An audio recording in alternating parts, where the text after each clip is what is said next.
ইরানে বড় ধরনের হামলার প্রস্তুতি শেষ করেছে মার্কিন বাহিনী। এদিকে পাল্টা হামলা ঠেকানোর সর্বাত্মক প্রস্তুতি নিয়েছে ইসরায়েল। মার্কিন প্রেসিডেন্টকে কঠোর হুঁশিয়ারি দিয়েছেন ইরানের সর্বোচ্চ ধর্মীয় নেতা আয়াতুল্লাহ আলী খামেনি। তাহলে কি অচিরেই ইরানে বড় ধরনের হামলা করতে যাচ্ছে আমেরিকা? বিস্তারিত থাকছে প্রতিবেদনে। যুক্তরাষ্ট্রের সশস্ত্র বাহিনী ইরানের বিরুদ্ধে একটি বড় ধরনের সামরিক অভিযানের প্রস্তুতি প্রায় সম্পন্ন করেছে বলে দাবি করেছে ইসরায়েল। রোববার 25 জানুয়ারি ইসরায়েলি সংবাদ মাধ্যম চ্যানেল 12 এর প্রতিবেদনে বলা হয়, মার্কিন বাহিনীর মোতায়েন প্রক্রিয়া শেষ হতে আরও কয়েকদিন সময় লাগতে পারে। বর্তমানে মধ্যপ্রাচ্যে যুক্তরাষ্ট্রের সামরিক উপস্থিতি 8 মাসের মধ্যে সর্বোচ্চ পর্যায়ে পৌঁছেছে। প্রতিবেদনে বলা হয়, যদিও প্রেসিডেন্ট ডোনাল্ড ট্রাম্প এখনো চূড়ান্ত নির্দেশনা দেননি, তবে সম্ভাব্য ইরানি পাল্টা হামলার আশঙ্কায় ইসরায়েল ভেতরে ব্যাপক প্রস্তুতি শুরু করেছে। এই প্রেক্ষাপটে দেশটির হোম ফ্রন্ট কমান্ড জানিয়েছে, আপাতত নতুন কোনো গণনির্দেশনা জারি করা হয়নি, তবে পরিস্থিতির পরিবর্তন হলে তাৎক্ষণিকভাবে জনগণকে জানানো হবে।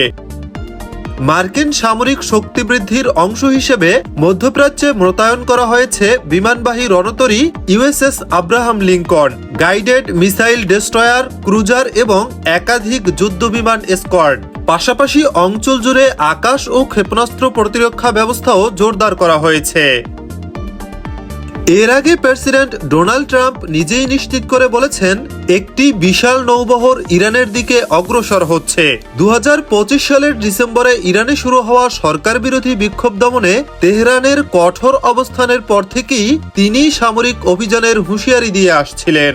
মানবাধিকার সংস্থা human rights activist news agency সংবাদ মাধ্যমকে জানিয়েছে, অভ্যন্তরীণ সহিংসতায় ইরানে এ পর্যন্ত প্রায় 4000 মানুষ নিহত হয়েছেন এবং হাজার হাজার মানুষ গ্রেফতার হয়েছেন।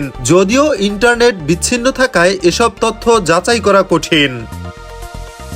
অন্যদিকে সম্ভাব্য হামলার বিরুদ্ধে তীব্র প্রতিক্রিয়া জানিয়েছে ইরান। দেশটি স্পষ্ট করে বলেছে, যে কোনো মার্কিন হামলাকে তারা সর্বাত্মক যুদ্ধ হিসেবে বিবেচনা করবে।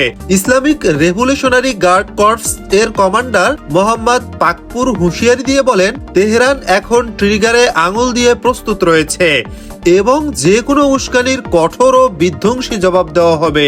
ইরানি কর্তৃপক্ষ আরও জানিয়েছে, হামলা সীমিত হোক বা ব্যাপক, প্রতিক্রিয়া হবে একইভাবে কঠোর।